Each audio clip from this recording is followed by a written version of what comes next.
Ya, kita jumpa lagi, sahabat. Di tengah-tengah pandemi COVID-19 ini, kita semua sedang mengetatkan ikat pinggang. Banyak yang bilang bahwa kita sedang mengalami prahara. Ya, betul itu. Tapi di lain sisi juga ada satu dimensi lain yang perlu kita cermati, bahwa COVID-19 ini mungkin sedang mendekonstruksi keindonesiaan kita atau identitas kita sebagai bangsa yang akhir-akhir ini banyak mengatakan sering terasa terpecah belah karena politik identitas. Jadi berdasarkan artikel saya beberapa waktu lalu berjudul COVID-19 sedang mendekonstruksi keindonesiaan kita. Begini, jika keindonesiaan adalah suatu identitas, suatu tanda, maka realitas apakah yang diwakili oleh tanda itu? Apa yang seharusnya dan apa yang sedang terjadi? Tanda atau simbol Garuda Pancasila kita terlihat gagah, bukan? Ia kuat mencengkram seuntai pita bertuliskan semboyan Bhinneka Tunggal Ika. Berbeda-beda, beragam-ragam, tapi tetap satu. Ada rasa persatuan dalam realitas keragaman itu. Pertanyaannya, masih adakah rasa persatuan itu? Tentu ada, seharusnya ada. Ya, itu yang seharusnya. Lalu apa wujud nyata dari rasa persatuan itu?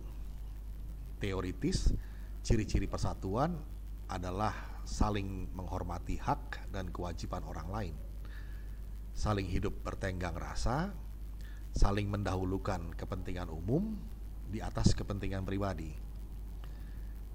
Tapi sporadis dalam kenyataannya masih ada banyak mungkin peristiwa yang tidak mencerminkan ciri persatuan itu. Tidak usah lagi disinggung di sini. Kita sudah dengan seksama memantaunya lewat gadget kita atau malah mengalaminya langsung. Kejadian-kejadian itu tentu mengecewakan, melukai hati banyak anak bangsa. Dan kalau tidak dibereskan segera, potensial meretakkan rasa persatuan itu.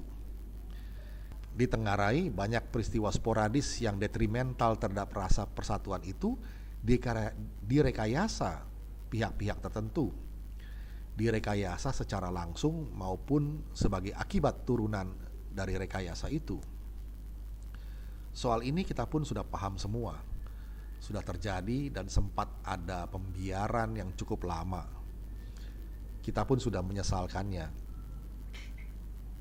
Nasi sudah jadi bubur. Sayang, buburnya pun bubur busuk sehingga tak bisa dimakan. Jadi bagaimana? Perlu ada perbaikan. Iya, tentu saja. Nenek ompong juga tahu itu. Dan beberapa tahun terakhir juga sudah mulai diupayakan. Tapi kok terasa lambat? Ya, rekayasa sosial atau social engineering memang tidak semudah membalikan telapak tangan. Maka datanglah wabah virus corona alias COVID-19. Ia datang memporak-porandakan segala absolutisme yang adigang, adigung, adiguna dirontokkannya seketika. Ada pelajaran penting di sini. Si COVID-19 ini ternyata mampu mempercepat upaya rekayasa sosial yang dirasa seperti keong jalannya itu. Ia mendekonstruksi tatanan sosial yang telah terkontaminasi oleh formalisme dan sektarianisme yang banyak dipicu oleh para manipulator agama maupun manipulator politik. Dua makhluk terakhir itu adalah biang kerok perpecahan, pengkhianat persatuan Indonesia. Dekonstruksi adalah paduan dari kata destruksi dan konstruksi sekaligus. Mendestruksi tatanan sosial lama dan sekaligus mengonstruksi tatanan sosial baru. Artinya menata ulang. Paling tidak, proyek dekonstruksi COVID-19 telah berhasil menunjukkan kegagalan deklarasi diri sebagai pemegang kebenaran absolut oleh pihak-pihak tertentu, sekaligus menelanjangi agenda tersembunyi yang mengandung banyak kebohongan dan cacat logika di balik demagogi oleh pihak-pihak tertentu itu. Ternyatalah bahwa selama ini ada nilai-nilai luhur yang hampir ditanggalkan dan ditinggalkan, yaitu kenyataan yang jadi fundamental di atas mana bangsa ini berdiri, yaitu nilai gotong royong, solidaritas, adanya rasa saling ketergantungan di antara yang saling berbeda, yang beragam, persatuan Indonesia. Karena itulah mungkin simbol Garuda Pancasila yang gagah itu digambarkan mencengkeram erat untayan pita bermoto Bhinneka Tunggal Ika. Karena di atas itulah kelima sila tumbuh subur di dada, tertanam dalam sanubari dan dinyatakan dalam praktek.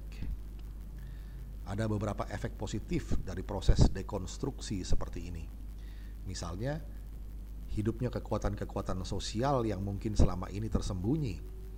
Banyak gerakan masyarakat sipil yang turut membangun wacana segar yang menjanjikan eratnya persatuan. Tumbuhnya semacam gerakan pencarian yang hakiki, bukan yang topeng. Krisis itu seperti batu gerinda yang menggosok batu permata jadi mengkilap. Klaim oleh sementara pihak yang sewenang-wenang menjajah kebenaran sebagai kebenarannya sendiri yang tunggal mulai runtuh, rontok digerogoti sang virus yang tidak pandang bulu. Virus ini tidak beragama, tapi mungkin juga tidak ateis. Yang jelas virus ini tidak bertanya dulu, by the way Baswe, kamu agamanya apa? Atau kamu kader partai mana? Sebelum ia menerobos masuk ke badan orang. Mau tidak mau, suka tidak suka, kita semua saat ini sedang berada dalam semacam wadah peleburan, sebuah wahana pemurnian. Proses purifikasi sedang berjalan. Tidak enak memang, tapi perlu. Semoga perhara ini lekas berlalu dan keindonesiaan kita lahir baru.